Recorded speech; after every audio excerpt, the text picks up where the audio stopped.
Yeah, the NFL does not like what the Kansas City Chiefs are doing. So we're going to be going through that and 3 other stories in today's video. So make sure to like this video, and if you want more Kansas City Chiefs news content like this, make sure to subscribe to the channel by hitting that red button down below. The first story is Marquise Brown excited to showcase his skills with the Kansas City Chiefs.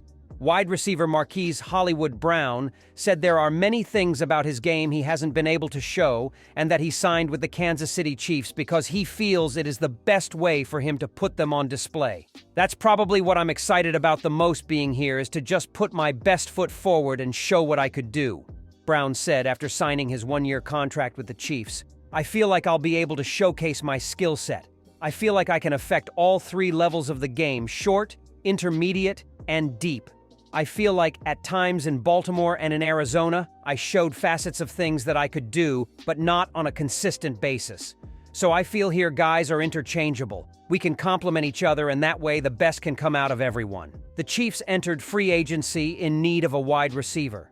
They got little from their group during the regular season last year outside of rookie Rashee Rice, who far and away led the Chiefs at the position in catches, yards, and touchdowns. Brown said once free agency started, the Chiefs came after him strong, something he wasn't surprised about since they showed a lot of interest in him when he came out for the draft in 2019. He was selected instead in the first round by the Baltimore Ravens. Baltimore traded him to the Cardinals in 2022, and he played 2 seasons with Arizona.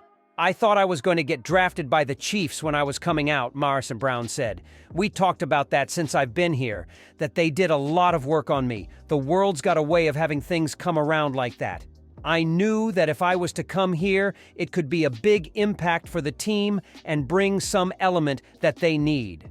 Brown said he was eager to play with Patrick Mahomes at quarterback. You want to play with somebody that's going to bring the best out of you? That's going to push your game to the next level, Brown said. And I feel like he's definitely one of those type of guys. The arm talent, the deep arm talent, it speaks for itself. What can he do? He can extend plays, whatever he's got to do to win the game. I feel like I watched him do it, from making those big plays to methodically moving down the field to using his feet to playing injured. Those are qualities and traits of a guy you want to play for. Over the past half-decade, no NFL franchise has been more successful than the Kansas City Chiefs. A large part of that is due to contributions from star players like Patrick Mahomes, Travis Kelce, and Chris Jones.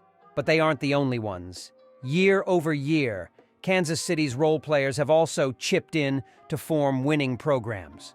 Linebacker Drue Tranquill recently signed a 3-year deal to re-up with the team and spoke extensively about the Chiefs' winning culture. It played a massive role in his initial decision to join the team and return long-term. Apparently, that culture is growing more and more obvious to prospective free agents. Tight end Irv Smith-Jr. was introduced to the media on Thursday, and when asked about why he chose Kansas City, winning was at the top of the list. Ultimately, looking at different teams, with the success that Kansas City's had obviously with Mahomes and being a part of Travis Kelce and Coach Reid, Smith began. The culture they've built here is a winning culture. It's something that I've been around winners my whole life. I just felt like for me, it was the best opportunity, the best fit, and somewhere I can succeed and just showcase my ability. For Smith, he's experienced a mix of winning and adversity throughout his career thus far. During his time with the Alabama Crimson Tide in college, he helped win a pair of conference titles and 1 college football playoff national championship. 2 of the Minnesota Vikings clubs he was on made the playoffs, although they didn't advance past the divisional round.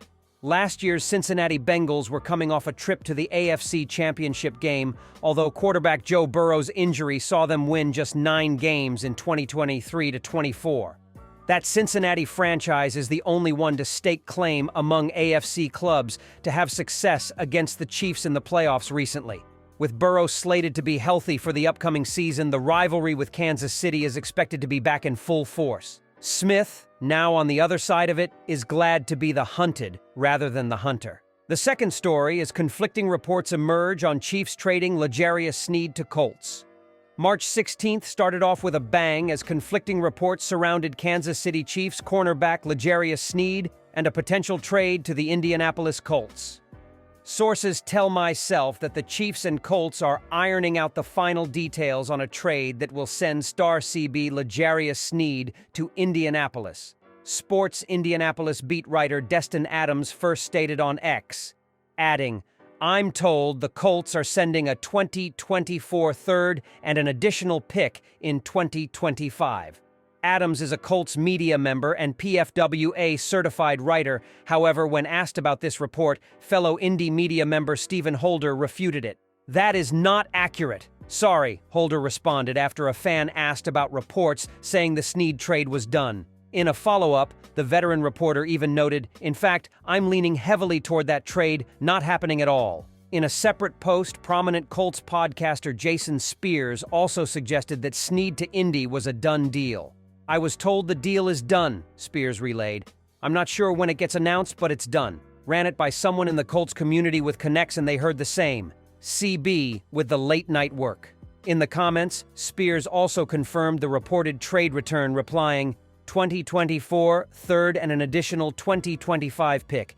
Yes, Destin was 100% accurate. The debate over Sneed to Indianapolis didn't end there. Once and for all, there is no trade in place between the Chiefs and Colts for L'Jarius Sneed, Holder declared about 2 hours after Adams' initial report. "I was told this unequivocally from the highest levels of the Colts organization."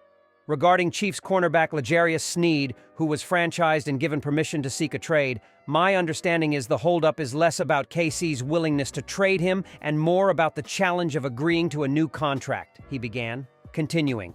"Would effectively be a sign-and-trade situation, so there are 2 boxes to check, trade compensation and a new deal. The Colts and other teams continue to have interest, but that's where it stands." Later, Holder acknowledged that I was maybe a little ambiguous here, voicing, "Put it this way, I was told the Chiefs are being reasonable.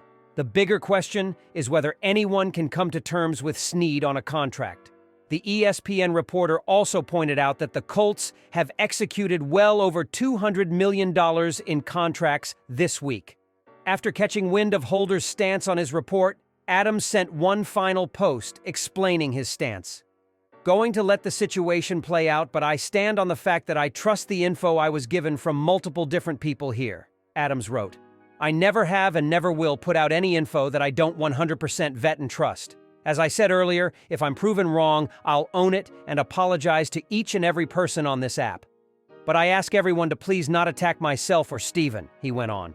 "I respect the work Steven does tremendously, and I appreciate the support so many of you have from me, but I want no hostility coming Steven's way. I'm going to clock out for a bit and enjoy this Saturday morning and afternoon with my family," Adams concluded. With both reporters respectfully digging in on their stances, we'll just have to wait and see how this one plays out. No Chiefs media members have weighed in with reports of their own at this time.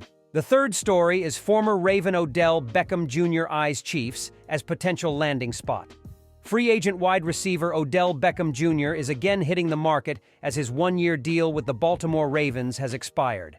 After a bounce-back season of sorts that saw Odell finish with 565 receiving yards and 3 touchdowns from his 35 receptions, Beckham Jr. had a decent enough season. Coming off yet another ACL injury, the Ravens gave Odell a lifeline, and for the most part, he delivered. While he was a slow burn to begin with, as are most who first come back from such an injury, Beckham Jr. showed flashes of his old self later in the season. Now back in the free agent pool, Daily Mail Online is reporting that Beckham Jr. has an interest in joining Patrick Mahomes and the Kansas City Chiefs in 2024. Now, on the surface, Odell linking up with the Chiefs, who just signed Hollywood Brown in free agency, seems like a no-brainer as Kansas City is going for a historic three-peat. But the Daily Mail Online's report that Odell wants a huge contract with tons of money might not be what the Chiefs want to do. While Mahomes' restructure freed up nearly $22 million in cap room, it is hard to envision the Chiefs offering Beckham Jr. a multi-year deal worth north of his Ravens contract. Now that could come to fruition as the Chiefs might go all in as they chase history, but whether the franchise wants to put itself in that position is unknown. Odell wants the Chiefs, but it is unknown if the Chiefs want Odell, and at the salary he would likely demand. The road to the 2025 Super Bowl just got a little more difficult for the Baltimore Ravens. The Ravens' main competition in the AFC, the Kansas City Chiefs, made a big free agency add-in Marquise Brown. ESPN's Adam Schefter posted on X on March 14th, a new weapon for Patrick Mahomes, former Ravens and Cardinals W.R. Marquise. Hollywood Brown is expected to sign a one-year deal with the Kansas City Chiefs, per sources. The Chiefs won the 2024 Super Bowl, and instead of standing pat, may have even gotten better. Schefter later clarified, comp update. Chiefs are giving Hollywood Brown a one-year deal worth up to $11 million. He joins a group that has been considered the Chiefs' weaker groups, although W.R. Rashee Rice was beginning to come on during the end of the season and playoffs. Mahomes will now have a group of T.E. Travis Kelce, Brown, Rice, and they may not be finished adding.